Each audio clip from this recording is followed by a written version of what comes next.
Scott. I think we have some room up here. Ms. Scott.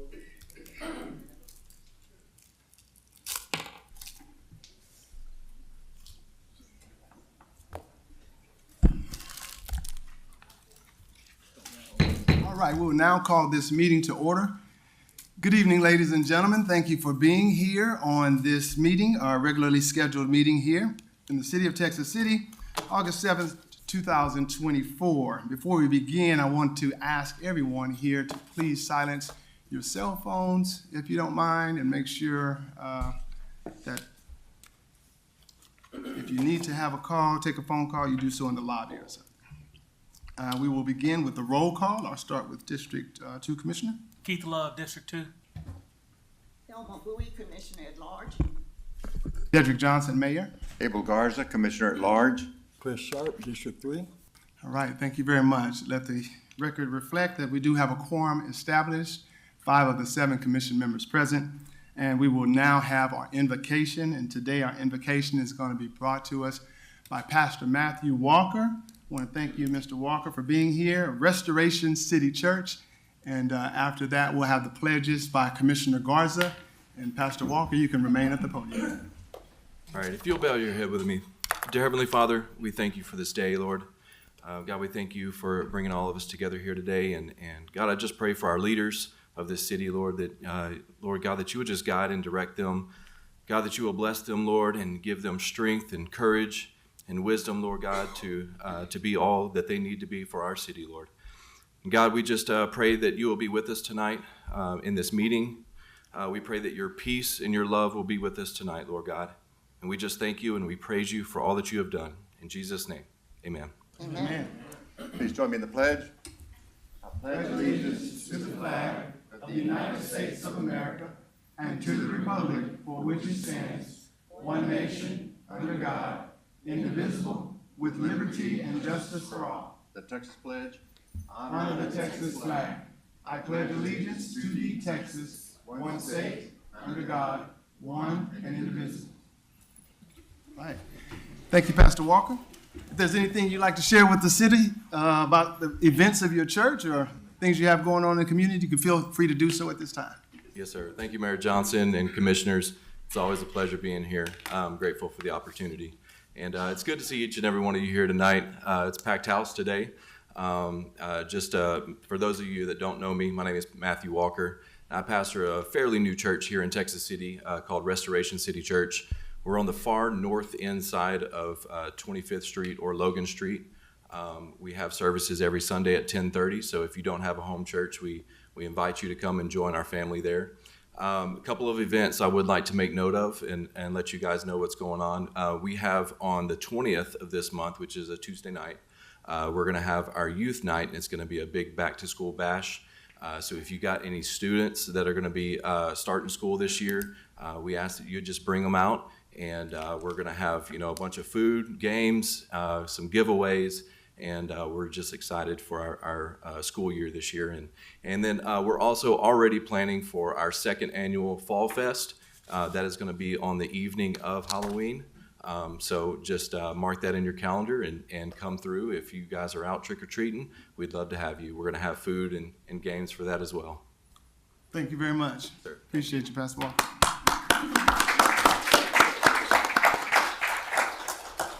Now up to proclamations and presentations, and while I don't have any of those at the time for proclamations, we do have a very special presentation, and we will have Chief David Zackel of the Texas City Fire Department with this promotions. Thank you, sir. Can I get firefighter James Halton to step forward?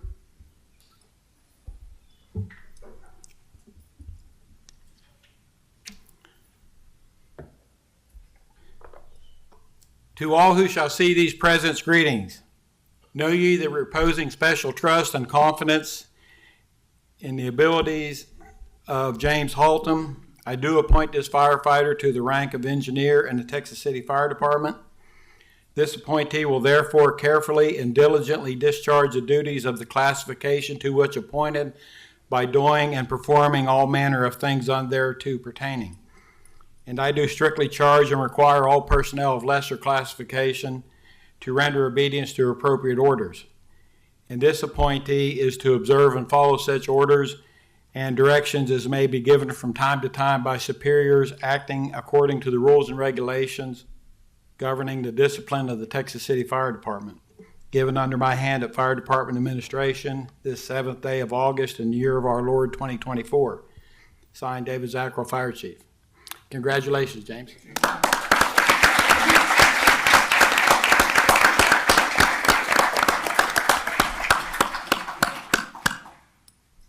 Captain Hendershot is going to pin his badge on. All right.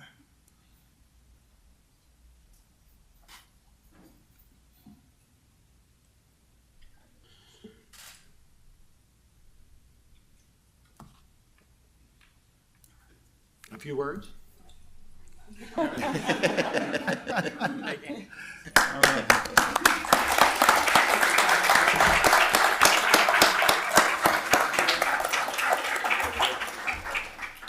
Congratulations.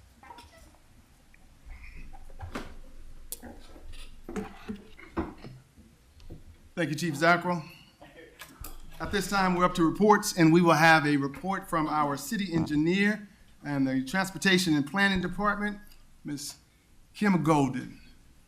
Thank you to all you firefighters who showed up to support Engineer Halton. You're gonna run it for me.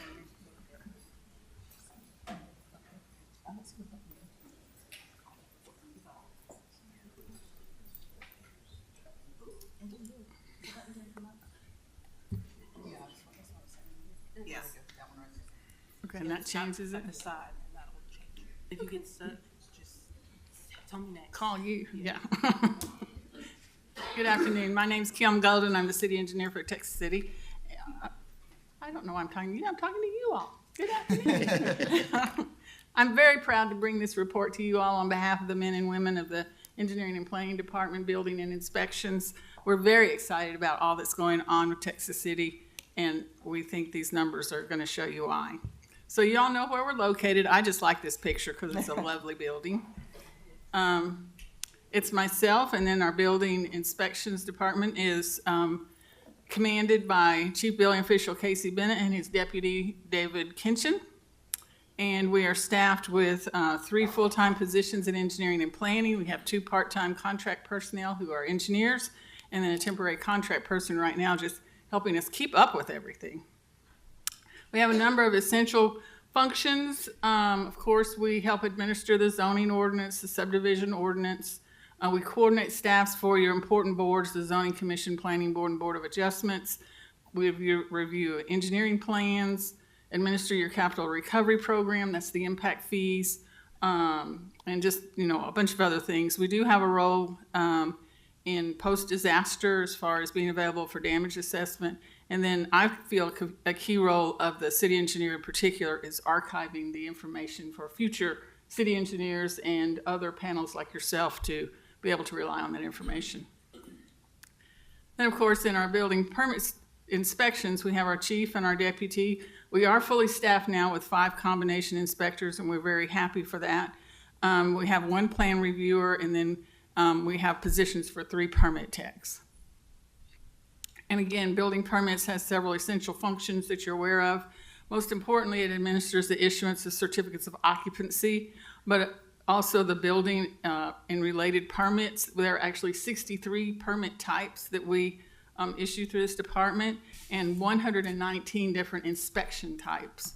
They also are involved with development plan reviews, review of our subdivision plats, and not everybody understands that post-disaster, the building officials are the ones who also assist with damage assessments, but especially helping folks get back into their homes and get their businesses open again.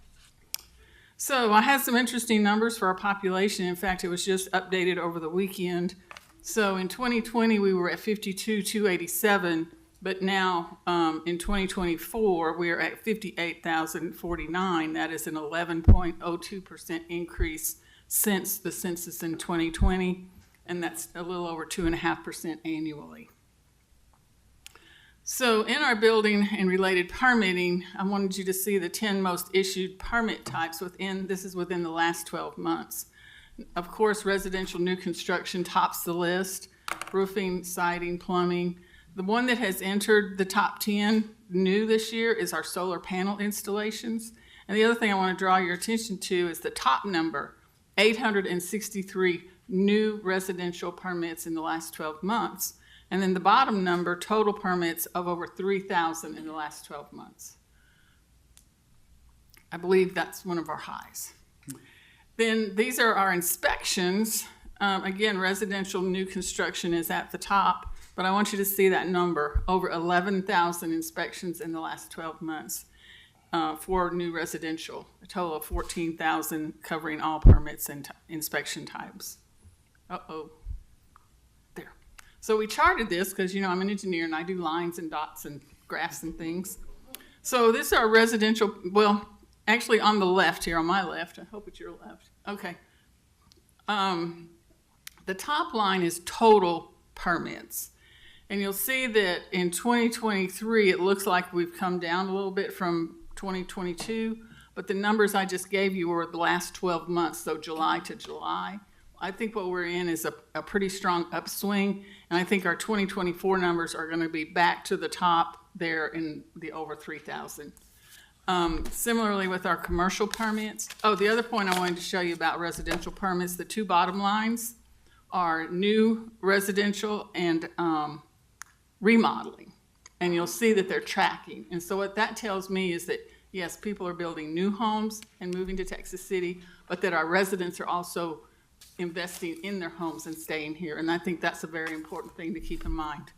Our commercial shows a little bit of decrease from 2022. Similarly, we have remodels are a little bit higher than new construction right now, but we know that retail follows rooftops. And so I think as we see our residential numbers increase, that it's just a matter of time before the commercial will follow that. A little bit of information about demolitions. You'll see that Texas City has been doing a great job of demolishing substandard structures, but in 2023 it dropped off. But I believe that's because we're pretty much catching up on what's out there that needs to be torn down. We do have several new commercial developments that have come into town, name brands, national name brands that you'll recognize. And there's several more we're talking to that we can't tell you about right now, but it's in the works. This is the hard work of the Planning Board and Zoning Commission. You'll see that they've been reviewing and approving their platting duties faithfully. A little bit down in 2024 so far, but here's the next chart. So this is what I wanted to see is your development pipeline. So the first chart on the left there are the subdivisions that are actually in construction right now. And by in construction, I mean the infrastructure is being built. So they're putting in water, sewer, streets and roads and drainage. We have 9 different subdivisions that are under construction right now or shovel ready, meaning that they've got all of our approvals. It's just a matter of when do they want to start. In the middle are the 7 more subdivisions, different from the 9 that are under construction, 7 more subdivisions that have achieved their master plan approval and are now going through the platting process with us. Another 865 lots on about 264 acres. And then here's what's coming down the road in planning, pre-planning, pre-development with us, over 4,000 lots on another 1,900 acres. The other thing I want you to notice, because of the color coding, what I have here are the green ones are subdivisions that also have a commercial component to them. In other words, they are mixed use. And then the ones that are in bold are subdivisions that are being built kind of inside Old Texas City. We consider them infill development. And so what I want you to see is how balanced the development is, in addition to just what's going on in terms of volume and what's coming.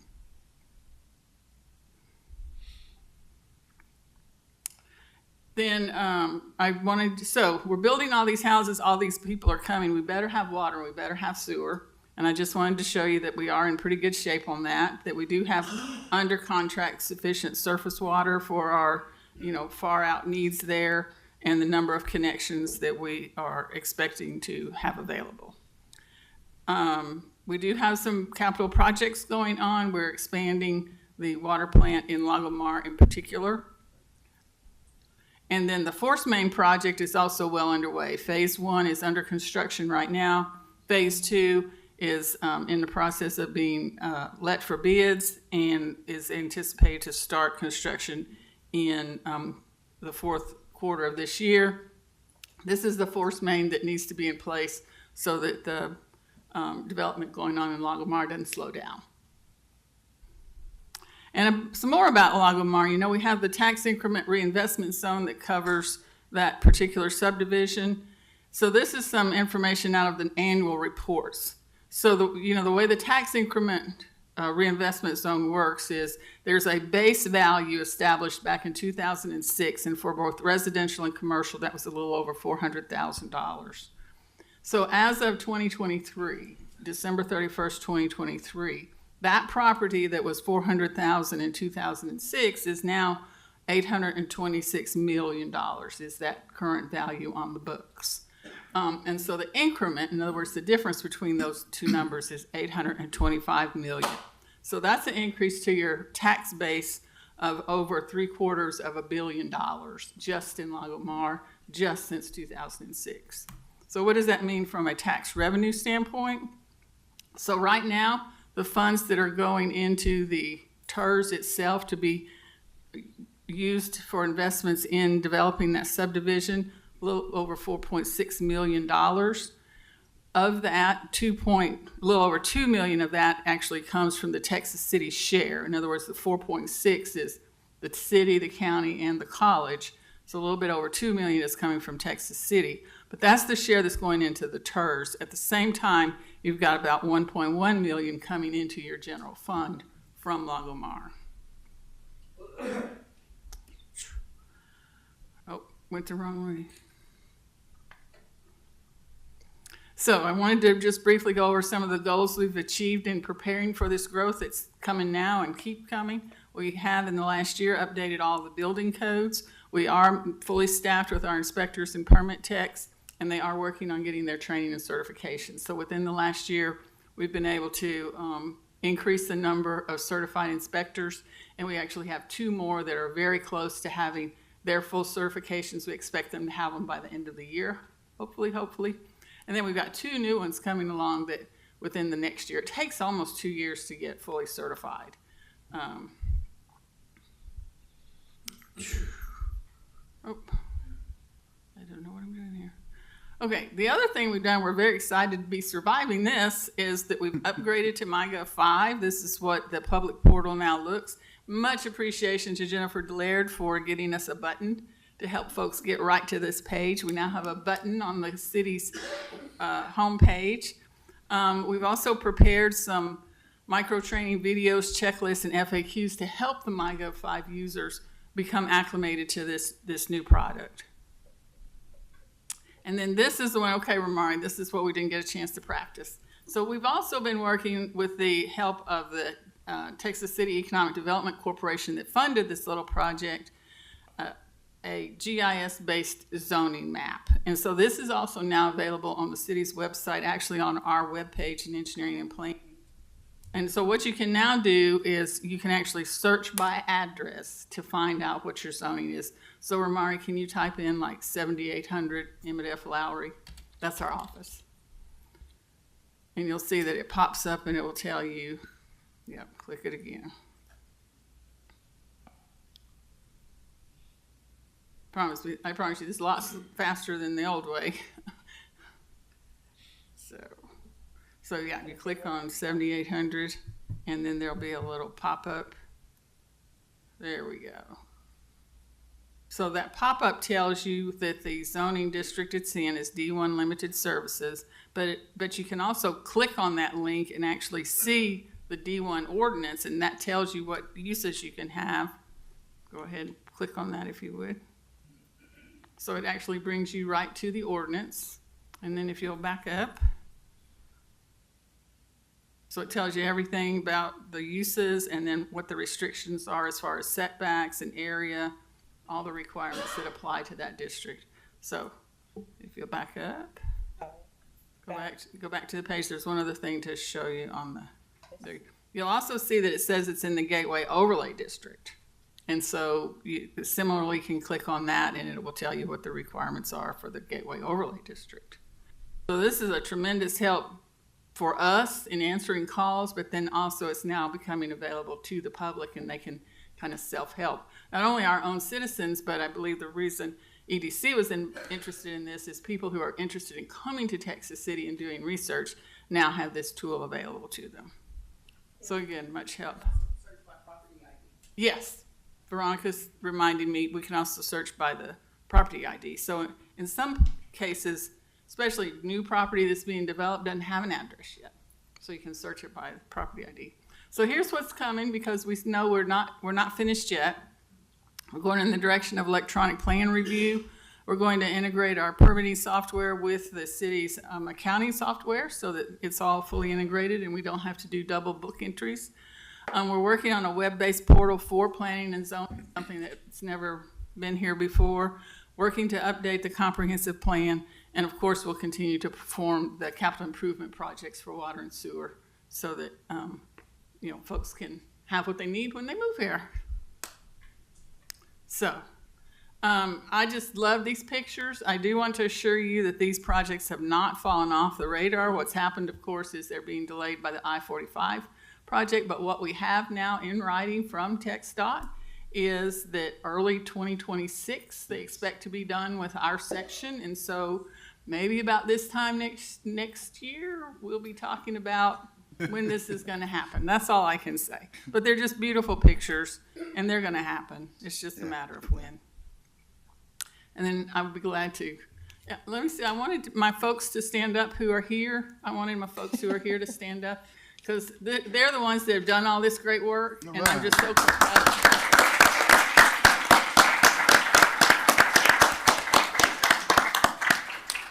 Commissioners, do you have any questions of Ms. Kim Golden, Engineering and Planning? Just a comment, that's a lot of work. Congratulations to you and your staff. Looks good. And thank you guys for what you do. Thank you very much. Wonderful report, Ms. Golden. Thank you very much. Couldn't do it without the great team over there. Thank you very much. Yeah. All right. Thank you. All right, at this time, we will open up our public hearing. We do have a public hearing. Blue Stem Energy Solutions seeks to rezone from District F, Light Industrial, to District SP Site Plan for Heights Battery Storage, a proposed 9.9 megawatt, 19.98 megawatt, I hope I'm saying that correct, battery energy storage system, also known as BESS installation, located at 410 Highway 146 North, south of Texas-New Mexico Power Heights Substation. And we're here again from our city engineer, Ms. Golden. Yes, sir. So this is a project that's coming to you through the rezoning process because they are rezoning from District O to District SP. They first went to the planning board. The planning board did review the site plan and recommended it for approval. And then it went to the zoning commission, and the zoning commission recommended it for approval as well. So it is now for you all to make the final determination about approving the rezoning. It is located there on 146 North. It is just north of the existing Best Western, that vacant area towards the back there. It's a little bit less than 10 megawatts, 9.9 megawatts, so it's a fairly small installation. It's similar in size to the installation that we already have on 34th Street North, just basically behind it. They're both feeding into the same substation of TNMP. They have in their site plan accommodated the requirements of the fire marshal for having a 15-foot spacing all around the battery units. They've also provided a paved ring road, and they're going to be providing 2 paved access points to the area. So those are the minimum spacing requirements that we've come about as Texas City's expectations. They are also going to provide landscaping around it and some security fencing. So in preparation for these projects coming forward, I want to mention to you a little bit of the training that we as staff have undergone, because this is a new technology, a developing technology, developing at the pace of technology these days.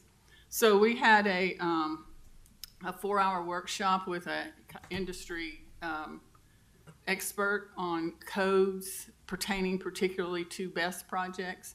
We did a lot of literature research ourselves, both with the National Fire Protection Association. They have a section devoted to this, and then also with the various power industry trade groups, and they have a lot of information. And so we wanted our literature research to be balanced. So we got kind of the fors and the against, and we learned about all of it. I was also able, through the American Planning Association, to find some model ordinances, and I actually found a report that has looked at all the ordinances in effect in January of 2023. There were about 60 across the United States. And so it told us kind of what to look for from a land planning standpoint.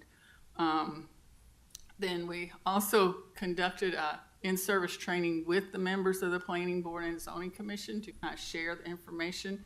They came and all of them attended. It was about a 2-hour session, and just brought them up to speed on the terminology, what the risks are, what the concerns are, how they're being addressed by the industry.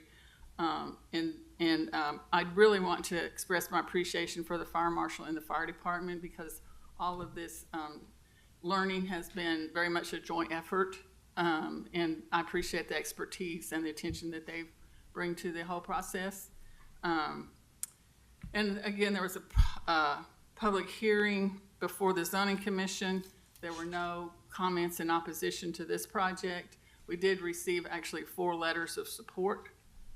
There were letters mailed out to adjacent property owners, and we received 4 letters of support for this particular project. And so that's the posture in which it comes to you. All right, thank you very much, Ms. Golden. Commissioners, do either of you have any questions of Ms. Golden regarding this project? No, sir. Is there anyone here in the audience who is wanting to speak in opposition of this particular battery storage project? Is there anyone here in the audience who wishes to speak in favor of this battery storage project?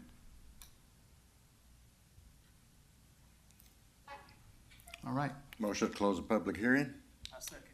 Been motioned by Commissioner Garza to close the public hearing. It's been seconded by Commissioner Love. All in favor, state by saying aye. Aye. All opposed, nay. Motion carries. Public hearing is now closed.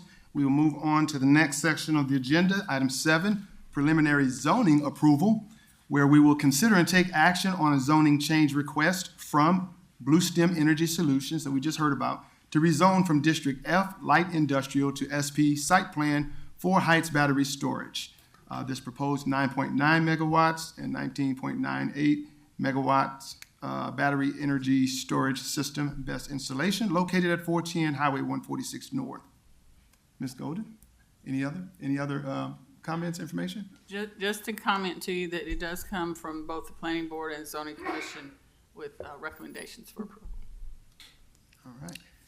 Mayor, with no oppositions and with all the approval processes that have been taken care of by Ms. Golden, I make a motion to approve this preliminary zoning request. Motion has been made by Commissioner Garza to approve this preliminary zoning change request, seconded by Commissioner Sharp.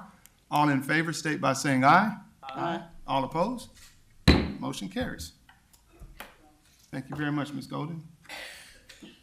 We're now up to the portion of our commission meeting for public comments.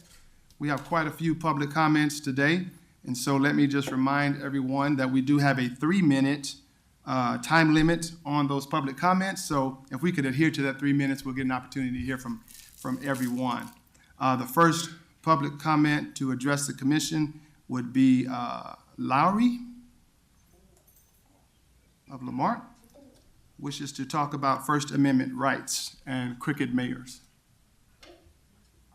Originally, I came down here to talk about public corruption, specifically you, but when I got here and you had your process of signing up to speak, that's not appropriate. And I was kind of, oh, Mr. Kyle, you are up here.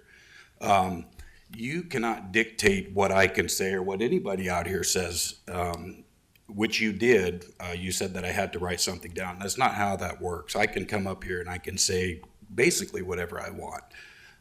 But I wanted to clarify that. I will be back, and I hope that process has changed, and given a driver's license too isn't appropriate. but I'll be back at a later date to check the process to make sure that it's corrected. And we'll speak about public corruption at that time. Thank you.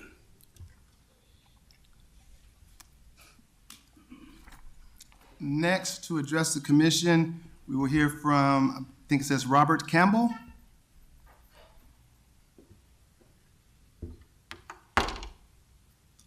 Mr. Robert Campbell wishes to speak on issues within the Texas City PD.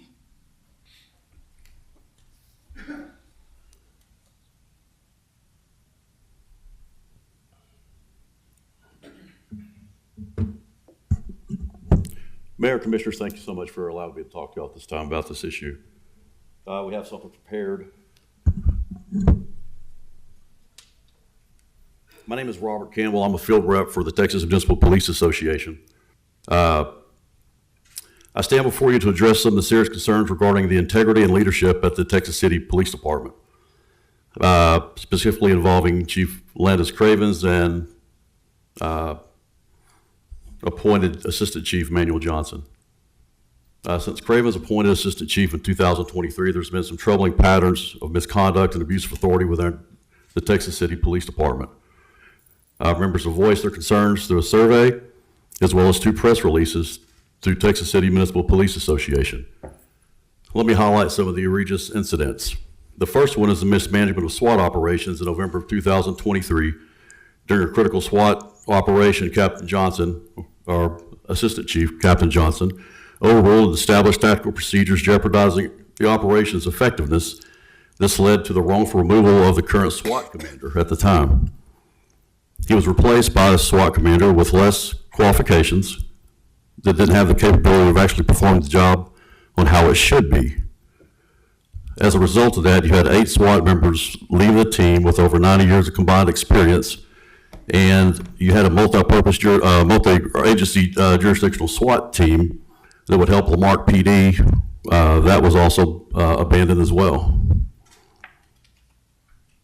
Number 2 is the improper reassignments of financial mismanagement. Numerous officers and supervisors have been reassigned to the fully staffed municipal jail for minor policy violations, leaving patrol shifts understaffed, increasing response times.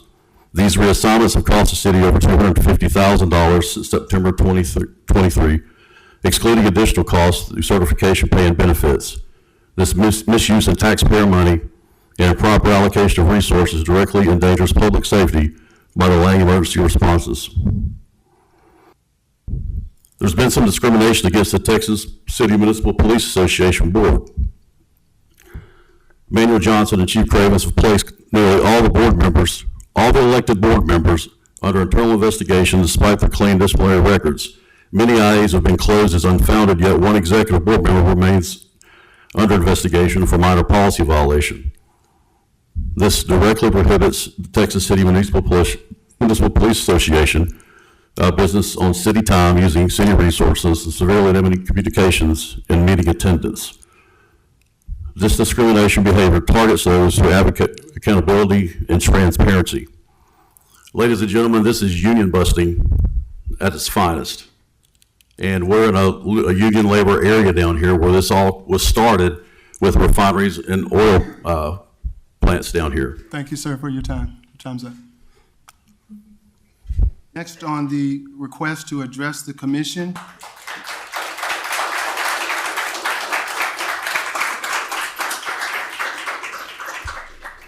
We have Mr. Leighton Guarnier. I'm sorry if I mispronounced that. You can introduce yourself for the record. TMPA Management Survey. Sorry, I got one of the South Louisiana names. Okay. Do y'all mind if I hand this out, or does that go on my time? No, you can set it right there. We'll Set it right here? Is it something we need to have while you're discussing it? It's the management survey, You just can- as long you- as y'all get a copy. No, you can keep it.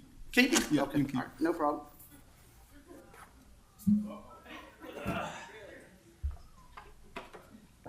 Good evening, everyone, Mayor, Commissioners, citizens of Texas City.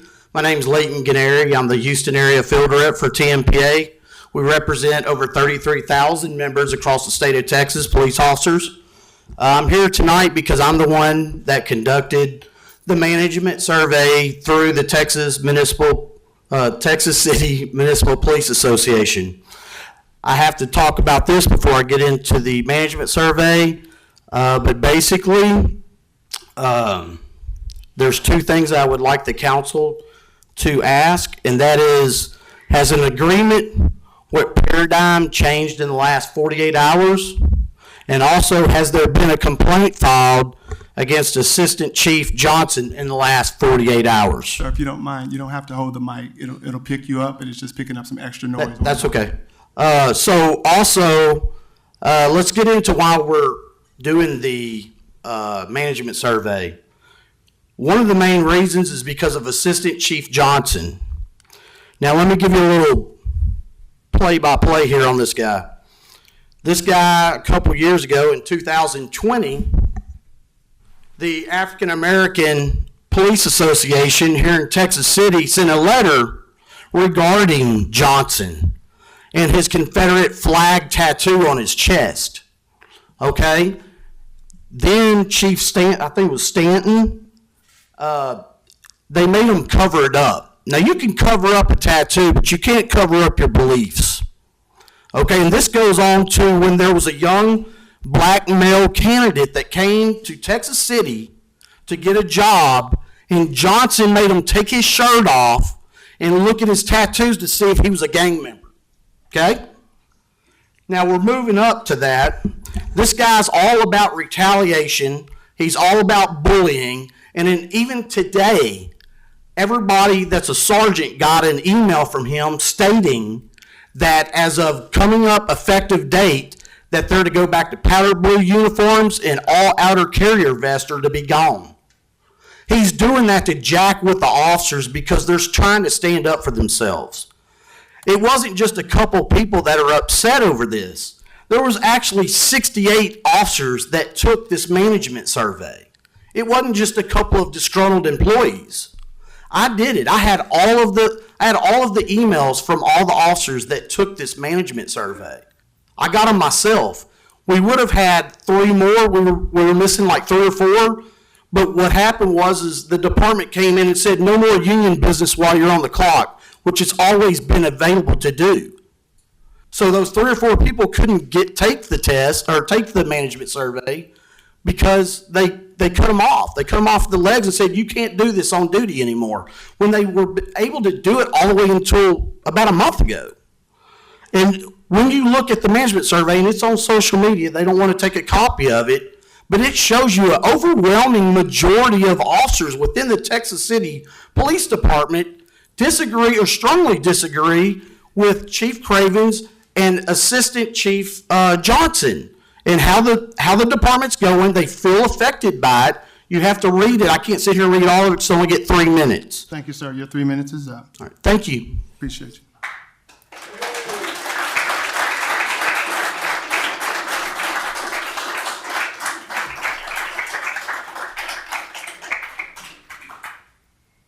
At this time, we will hear from Mr. Joseph Broussard. Joseph Broussard wishes to speak on the police union and support for Chief Landis Cravens. Good evening, sir. Good madam. Good evening. Some of you know me, some of you don't, and some of you will know me in the future. I'm here to talk about the integrity that I know comes from Landis Cravens and how he was raised. I watched him grow up. I don't know anything about Johnson, but I'm looking. I want to read y'all some names. Carlos Garza, Duck Dahl, Purden, Dolph Tillison, Burbick, Stanton, Brian Goshes, Norma Bledsoe, Judge Garner, Jim Daniels, Sonny James, Constable Cunningham. Birds of a feather always flock together. They eat from the same trough. They don't care about what flock they come from. They eat the same food. I'm here to support Cravens and Mayor Johnson, men of integrity that I watched grow up here in this city. I'm 76 years old. I used to live in the morgue, the hand district for double taxes. Y'all know what that's all about. School districts. So I want y'all to know, and the union, that I support these people wholeheartedly. And I want to add the list to that, Mr. Lowry. Rebel rouser.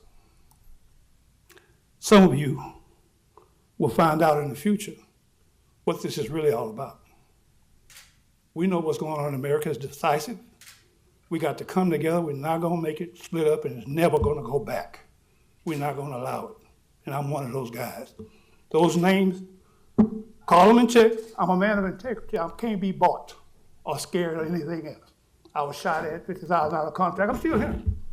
And the people that support me will be watching these officers from now. Thank you. Thank you, sir.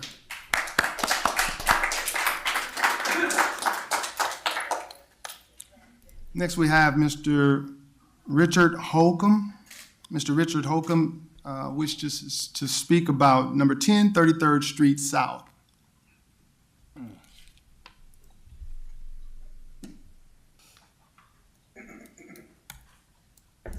Yes, sir, Mayor and Council. I've been before you 4 times. I know of maybe a couple more complaining about this house. It's gotten nothing but worse. And I don't understand what's going on, but I pretty can assure you that either one of y'all lived within eyesight of this house, y'all done had something done about it. I've had renters move out of my rent houses because they watched people urinate outside during the daylight, because they hadn't had no water service in over a year at this house, hadn't had no lights in 6 months. Vagrants all over there. Mr. Sharp's probably showing some pictures of this house. And just 3 days ago, I was working on a rent house. I stepped outside on the back porch to smoke a cigarette as a woman's pulling her pants up from taking care of her business at this house. And then I might trust my renters are telling me the truth, but I seen it with my own eyes. And thank God, not poison ivy, but a vine has grown up on my 4-foot fence between my backyard of the rent house and this house. And I'm just wishing I'd have made a 6-foot fence or an 8-foot fence, because now the vines, they can't be seen when the ladies' little grandkids come over to play in their backyard and they watch grown men urinating outside. And I just don't understand. 10 years ago, you used to have 2 Sheilas that worked on the community, the code enforcement. And I'm sure this would have never happened. And this has been going on and on and on. Everybody that I've talked to says, oh, we're going to get it. We're going to get it. We're going to get it. Well, I want to know, when does the city become responsible for the taxpayers having to spend money by losing rent and the thieves that's coming out of that house stealing my air conditioners out of the window? I go to the police station and it just gets worse. Nobody seems to care. And by the looks of this crowd, you've got more problems other than that, but I wish somebody would take care of that problem.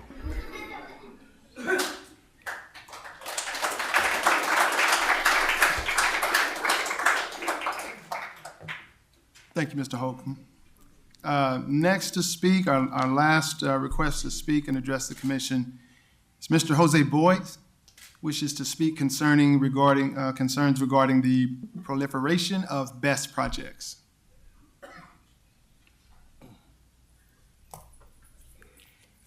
Thank you, Mayor and the Commission. My name is again Jose Boix. I live here in Texas City, 1821 20th Avenue.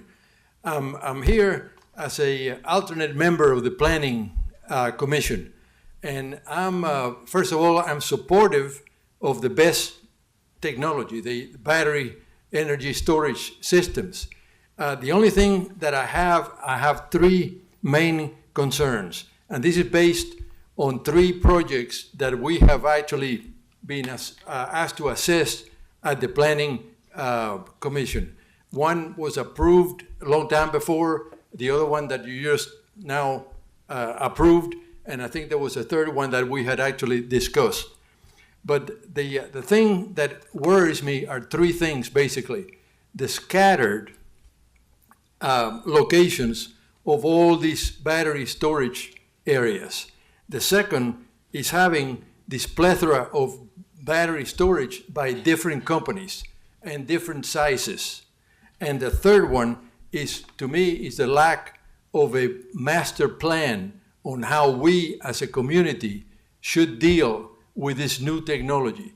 I would like to make reference to the Industrial Business District, the IBD. I think we should have something like an IBD for the batteries. And I personally would like to have all these batteries put in a beautiful, green zone that we have, which we actually bought homes so they can be away from the industrial sites, and put them all located in that IBD zone, as opposed to scattered everywhere. There are some environmental concerns, and I hate that we're going to end up with an electronic superfund sites in here. And I've done environmental work for a number of years. I'm a retired engineer. Like I said, I'm not against the technology. I think that's the future is coming, but I think the lack of a master plan is my concern, and I think I would beg that you as a commission come up with that. Thank you very much. Thank you, Mr. Boyd.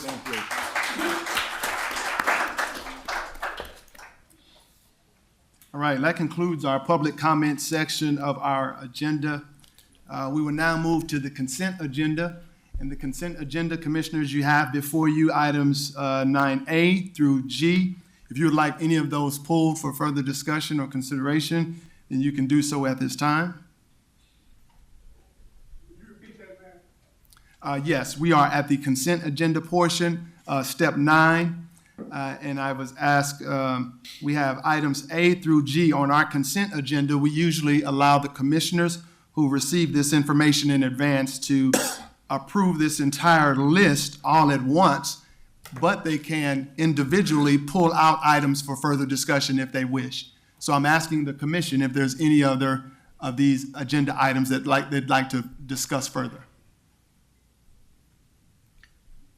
Motion to approve. Motion to approve. All right, a motion has been made by Commissioner Bowie to approve items A through G, seconded by Commissioner Garza. All in favor, state by saying aye. Aye. All opposed? Motion carries. All right, so items A through G have been approved, and let me just divert your attention to the fact that we are extending the continuation of our disaster declaration. We had declared this area a disaster in the aftermath of Hurricane Beryl, and that had an ending date. But what we just approved, in one of those items we just approved, was to extend our disaster declaration until further notice. So just rest assured, the citizens of Texas City, that if there's any federal assistance to be offered us as a municipality, we now will qualify for that. We are now up to the regular items of our agenda meeting. Regular item 10A, which is to consider and take action on ordinance number 2024-19, which authorizes a budget amendment to make funds available for the May 2024 general election. And we will hear from our finance department, or who's going to talk on that? Mr. John Branson, all right. Mr. Branson of Management Services will give us a little bit more elaboration on why we need to amend this budget to pay for the general election. Thank you, Mr. Mayor. Commissioners, what you have before you right now is an item to amend the budget to add additional funding for services that were rendered by Galveston County for the most recent election that we had. We entered into an agreement with them over a year ago. In the previous year's budget, the funding that we budgeted was similar to what we had on the election 2 years ago. What ended up happening is the way that they calculate their fees have changed. Some of their processes have changed. So we're asking for a budget amendment to cover the additional costs provided to us by the county. Commissioners, anybody have any questions on that? Do we know the exact numbers? Can we of that? Yes, sir. It is $60,000 $837.30. That is the difference between what it was the previous election and the most recent election. Any questions, commissioners? County's gonna get their money. I make a motion to approve. Second. Motion has been made by Commissioner Garza to approve this budget amendment. It's been seconded by Commissioner Bowie. All in favor, state by saying aye. Aye. All opposed? Motion carries. Thank you, Mr. Branson. Regular item 10B, we will consider and take action on proposed tax rate by record vote and schedule public hearings if necessary. We'll hear from our finance director, our chief financial officer, Ms. Cynthia Rushing. Thank you, Mr. Mayor, commissioners, residents, staff. I stand before you today to walk you through the proposed tax rate for FY, the fiscal year 2024 to 2025. So over the next 10 to 15 minutes, I will discuss the purpose of this exercise, the process for truth and taxation, and then provide the recommendations and then next steps, and then willing to take any questions you may have. So the truth and taxation is a tax adoption, property tax adoption process. It really is designated to provide more transparency to the property tax adoption process and giving a voice to property owners to ensure that they have some say over increasing the property tax. So we adopt this property tax to support our operations budget for the city. Galveston County Tax Authority or Tax Office, they calculate the tax rate, and they send the tax rate to the taxing units in Galveston County. But they calculate this tax rate based on several components that come from the County Appraisal District. And what the County Appraisal District, CAD, provides is the certified taxable values. And then they get information from the taxing units, such as the City of Texas City, where we provide debt information, unencumbered funds, balance, sales tax revenue that we spent on the maintenance and operations, and then any TIF, which is tax increment financing for our TERS, any payments that we make to TERS. So it's a complex process, but they actually provide this to give us some guidance and provide some guardrails as we adopt or select the tax rate.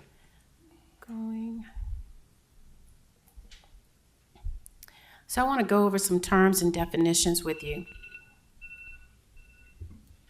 So there's a no new revenue tax rate, abbreviated with NNR. This tax rate produces the same revenue for the same property base with for the prior year and the same tax rate. And this no new revenue is demonstrated here in an example to better explain it to you. So in the appraised value for the prior year, say it was $1 million. And then in the next current year, it goes up to 1.1 million. But your tax rate stays the same at 49 cents, and your property tax revenue is $4,900. So the no new revenue for the next current year should still remain at $4,900.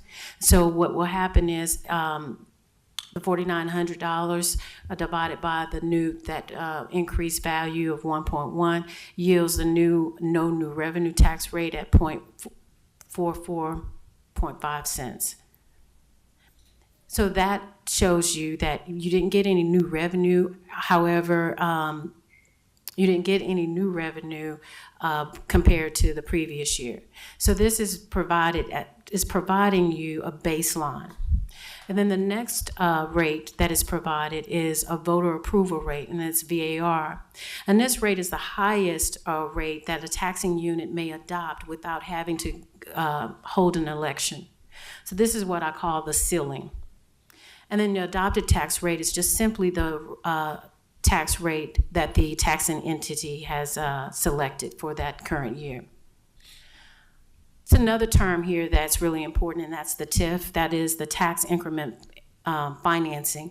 And this is a payment that is given to our TERS. And so we talked about earlier, you saw in a presentation where we did the discussion of the TERS of Lamargo. So moving on to our staff recommendation. This is the taxable value for several years, and I thought this would be important to just see the comparison and see where we have been and then where we are now. And so this is the taxable value. You can see it's been increasing from year on year since 2017. Started at $4.2 billion, and now it's at $6.8 billion. The adopted tax rate, that is the rate that we define as just the rate that has been adopted year on year. And so this is the adopted rate for all these years, as well as the no new revenue tax rate, and then the ceiling rate, which is your VAR. So today, the staff is recommending the no new revenue rate, which will not increase the property tax rate. It will actually lower it. The rate is 4.88635. This is the rate that the Galveston County Tax Authority has calculated for us. So as you can see, the rate has stayed flat over the last 3 years, and we're starting to see a departure of reducing that rate.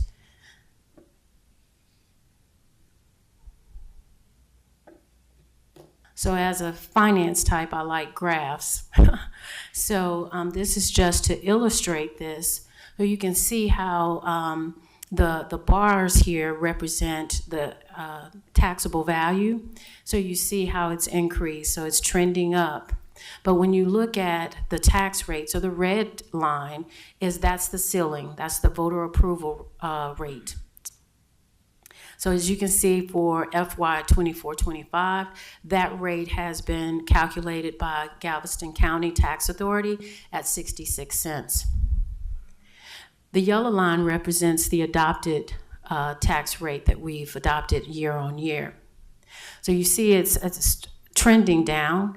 However, what the good news is that the green broken line, no new revenue line tax rate, is trending down, and then it's starting to have a divergent on against the adopted rate. So the good news is that we plan to continue to reduce the tax rate going forward. So we're at a point now where we're basically diverging from the 49 cents and want to continue to reduce that year on year.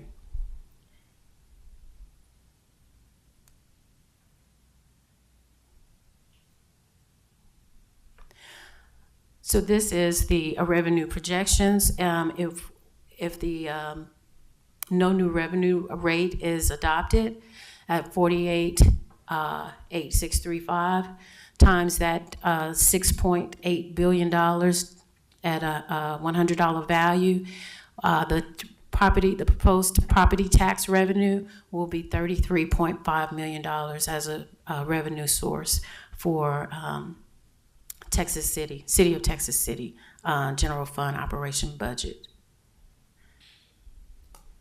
Let's see, next steps. So next steps at the next commission meeting, there will be a public hearing, and then we will ask that the proposed property tax rate be adopted by record vote.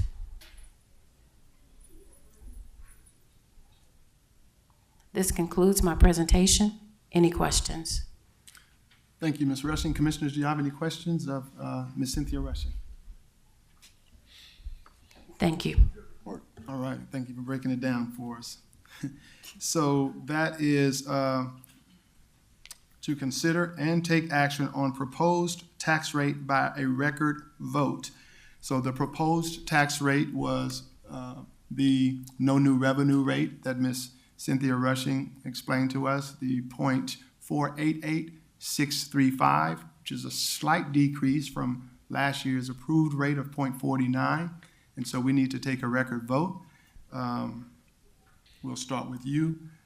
Commissioner Love, you just let us know if you accept or you are for or against that tax rate of 0.488635. I'm for it. Thank you. Commissioner Bowie? Bowie is for. Mayor Johnson is also for that rate. Abel Garza for the rate. Chris Sharp, accept. Accept as well. Okay, thank you. Let the record reflect, we have 5-0 unanimous on accepting the no new revenue rate proposed by our Chief Financial Officer and Galveston County Taxing Office at 0.488635. Thank you. And now that concludes this meeting. We are now up to commissioners' comments. Thank you very much. Tell you what we'll do is we'll start at the opposite end. We'll do that from time to time. Commissioner Sharp, if you have any comments that you'd like to address the audience with, you can do so at this time. Not today. No comments? Okay. Commissioner Garza? Yeah, Mayor, just one. I really enjoyed seeing that big crowd. Unfortunately, it wasn't for the reason that I was hoping for. Right. It's not unusual for us to really commend the staff and the department heads for doing a good job, and they can't do the good job without their staff. I really am sad about this issue that's going on right now, especially since Texas City has been moving forward a lot. But all it takes is one hiccup for us to kind of go backwards a little bit. I'm really hoping and praying that we can resolve this issue that's going on right now to the satisfaction of both groups. I'm sure there's a fine line somewhere. Right. Thank you, Mayor. Thank you, Commissioner Garza. Commissioner Bowie? While it's not a commission comment, it is a city-related comment. Those of you who know Chris Delisandro, who used to be over the United Way program, lost his wife Monday morning. So if you would please keep him in your prayers, it's much appreciated. Thank you, Commissioner Bowie. Commissioner Love? No comments at this time. All right. At the mayor's comments, I do have some comments. I would like to, first of all, thank everybody for being here. I echo those sentiments, Commissioner Garza, that it's not oftentimes that we have a packed house like this, and I certainly wish and welcome everybody to come back to all of our city commission meetings on the first and third Wednesday. I hear a lot of people were the chatter about, coming to the meeting and support the blue and so on, and I just have to agree with you because I support the blue. I support the men and women of our Texas City Police Department, and I support the leadership of that Texas City Police Department, Chief Cravens and Assistant Chief Manuel Johnson. And we've come to a point in this journey when sometimes the leadership and the body don't see eye to eye on everything, and that's okay. We don't see eye to eye with people in our own family sometimes, but we still move together as a family. It's unfortunate that this discord has been made as public as it has been made, but one thing I've learned in life is that the body usually follows the head. The head doesn't follow the body. And so we would just like to try to find some middle ground where we can move forward. The City of Texas City, this commission, at least the mayor's office, is committed to trying to find solutions, right? And those solutions are not always found on social media, nor are they found in the rumor mills and the gossip halls. So whenever anybody is willing to sit and have meaningful conversation towards meaningful solutions, the mayor's office is certainly amicable to that. And I wish that the citizens of Texas City were assured, and I want you to be assured, that no services in the city of Texas City from this municipality, whether they be fire, EMS, law enforcement, or whatever we have throughout the various services we offer, none of those services will be compromised because we have some perceived discord from within. And that's all I have to say on that. I will open up a blank comment to the citizens, to the city of Texas City for staff. If any of you have some departmental announcements or updates that you'd like to share with the city. Thanks, Mr. Mayor. I would like to formally invite everybody here tonight to the Beats and Barbecue Bash that's going to take place on Saturday, All right. September 7th. There's gonna be a concert and event right here next to City Hall on the opposite side of the convention center. Got a great group from Nashville that's gonna be headlining Restless Road. They're an up and coming band. We've got a Texas Red Dirt artist, Cody West, and we've got a jazz kind of soul group called Keisha Platt Band. So look on our website.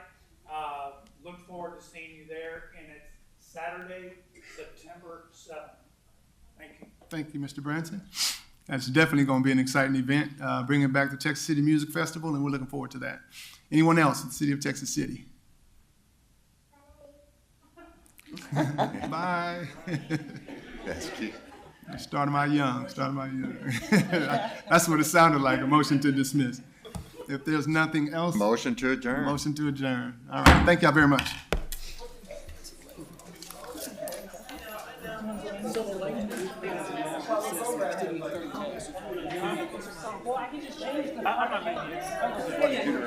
Terry Wilson, and usually we can go towards the hitting.